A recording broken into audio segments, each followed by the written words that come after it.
나이키 좋아하세요? 아니요, 저 아디다스 좋아하는데요? 예. 전 나이키 좋아합니다. 2019년 11월에 그 나이키가 중대한 발표를 했어요. 아마존에서 자사의 모든 상품을 철수한다고 밝혔습니다. 나이키 플랫폼이 아닌 이제 다른 곳에서 단순하게 제품만 파는 방식을 지향할 것이다. 한데 여기 이제 미국에만 국한된 얘기가 아니라 국내에도 그렇습니다. 그럼 이제 나이키 신발 어디서 살 수 있느냐? 오프라인에서. 나이키가 이제 자기 매장에서 파는 걸 강화합니다. 근데 자기 매장을 크게 이제 꾸미는 추세예요. 이제 뭐 롯데, 신세계, 현대 이런 이제 유통사들과 손잡고 100평에서 300평 규모의 대형 매장을 늘리는 추세입니다. 대표적인 매장이 이제 나이키 하우스 오브 이노베이션입니다. 하우스 오브 이노베이션은 그 자료화면 띄워줘. 거기에 이제 나이키의 이제 초대형 플래그십 스토어인데 안에 들어가면 이제 대단하죠. 네. 신발 진짜 많더라. 네. 국내에도 이제 있어요 이게 조던 매장. 근데 조던 제품만 이제 파는 거죠. 근데 이제 나이키가 주력하는 비즈니스가 또 조던이긴 합니다. 나이키의 매출의 10% 정도가 이제 조던에서 나온다고 하는데 그렇기 때문에 조던 매장 역시 나이키가 주력하는 매장이고 홍대와 가로수길에 한국에는 있어요. 그럼 이제 온라인에서는 이제 어떤 식으로 나이키만의 소비자 경험을 전달할 수 있을까? 나이키가 굉장히 인수합병을 지금 상당히 활발하게 하고 있습니다. 활발하게 하고 있습니다. 활발하게 했어요. 뭐 어떻게 했냐면은 인공지능으로 고객 행동을 분석해서 수요 예측이랑 재고 관리를 할 수 있는 셀렉트라는 회사를 인수했고요. 고객 취향이랑 행동을 분석하는 스타트업인 조디악을 또 인수했고요. 고객 집에서 본인이 직접 알려 측정해서 신발을 주문할 수 있는 인버텍스라는 회사도 인수했어요. 이런 회사를 인수를 해서 그 기술력을 자사의 앱에다가 집약시키겠다라는 게 이제 나이키의 각오인 거죠. 그러면 나이키가 왜 이제 이런 식으로 하느냐?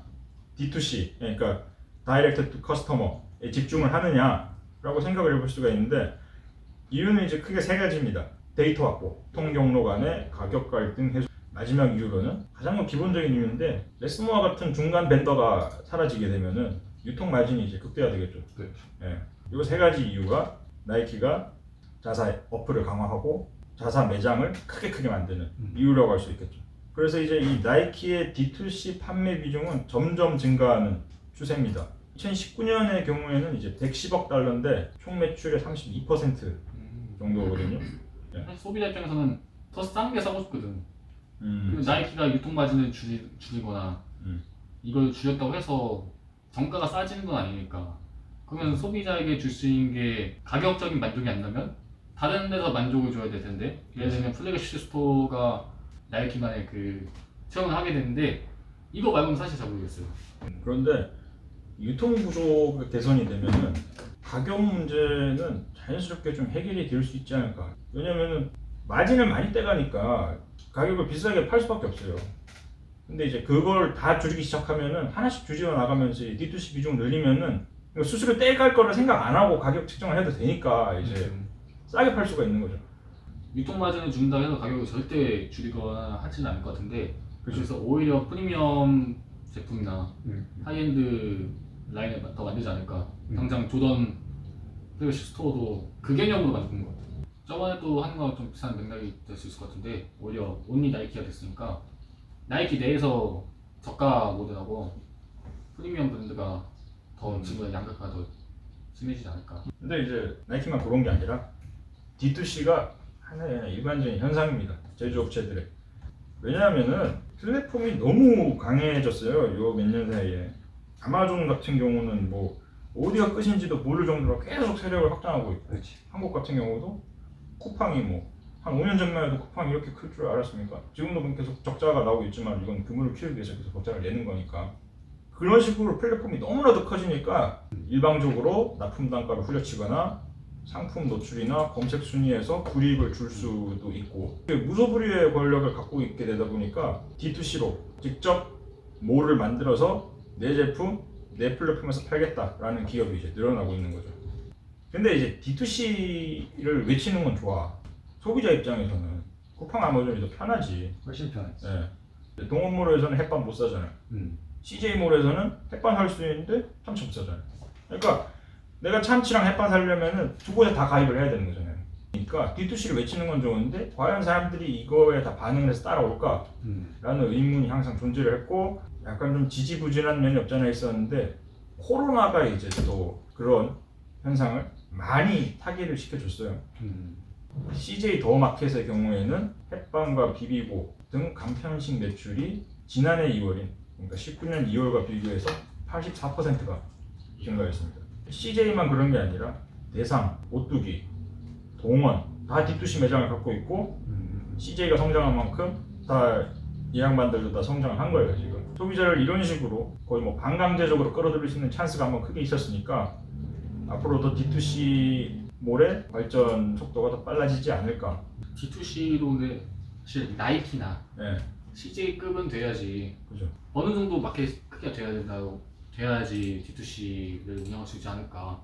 작은 스타트업 입장에서도 D2C는 충분히 생각해 볼 수 있을 만한 게 작은 스타트업일수록 브랜드의 이미지가 차이가 없어. 남들이 보기에는. 소비자 입장에서는 쿠팡에다가 이렇게 딱 전시를 해놓으면은 거기서 거기니까 그 스타트업이나 작은 제조업체들의 D2C 러시도 이어지고 있는 추세거든요.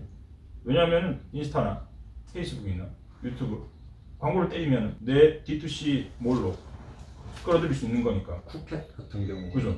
그렇기 때문에 D2C 러시는 대기업뿐만 아니라 다른 기업들한테도 작은 기업들한테도 적용이 되는 것 같습니다. 이게 어디까지 내려갔냐면 이제 배달 어플도 그렇다. 지금 배달의 민족으로 다 거의 다 주문을 하잖아요. 수수료 떼먹는 거 알면서도 우린 편하니까. 근데 사실 기업 입장에서는 이게 죽을 맛이거든. BBQ 같은 경우가 프라이드 치킨 한 마리가 18,000원이에요. 너무 비싸다. 근데 요거를 배달앱으로 주문하면은 수수료가 최대 1,440원입니다. 굉장히 많이 떼가는 거잖아요. 근데 전화로 하면은 하나도 안 떼가는 거니까. 그치. 그래서 프랜차이즈 업체들이 자사만의 배달 어플을 만들고 있습니다. 근데 얘네가 금융사가 아니잖아요. BBQ 같은 경우는 KB 국민은행 프로토타입을 받아서 BBQ페이라는 이름으로 쓰고 있어요. 그러면 이제 국민은행은 BBQ페이 결제 건당 주문 금액의 0.5%를 수수료를 받아요. 0.5%. 그러니까 18,000원짜리 치킨 주문하면 BBQ페이로 국민은행이 받아갈 수 있는 돈이 90원인 거죠. 1,440원씩 내다가 90원 달라고 하면 업주 입장에서나 본사 입장에서도 BBQ페이를 쓰는 게 훨씬 더 이득인 거죠. 근데 사실 국민은행도 마리당 90원씩 들고 가면은 쏠쏠하거든. 금융권도 이런 이제 프랜차이즈들을 위한 페이를 만들어주는데 주력을 다하고 있는 상황이고 배달업체들도 그러한 페이를 만드는데 주력을 다하고 있는 상황입니다. 오늘은 치킨을 먹어야지 해가지고 막 이런저런 치킨집 들어가서 고민하지. 오늘은 BBQ 먹어야지 하면서 시키는 사람들. 근데 D2C 몰을 여는 사람들이 입장에서는 최소한 충성도가 높은 고객은 내가 잡겠다. 배달민족 쓰는 사람들 중에서도 BBQ의 충성도가 굉장히 높은 사람들이 있을 거란 말이야. 근데 BBQ페이 왜 안 썼냐? 없었으니까 그동안. 그러니까 이제 최소한 충성도가 높은 고객은 잡겠다라는 게 그런 페이나 아니면 직영 D2C 몰을 여는 제조업체들과 프랜차이즈들의 생각이 아닐까 하는 겁니다. 근데 여기서 또 나오는 게 BBQ 정도 되니까 이렇게 할 수가 있는 거고. Just do it. 또봉이 통닭은 못한다.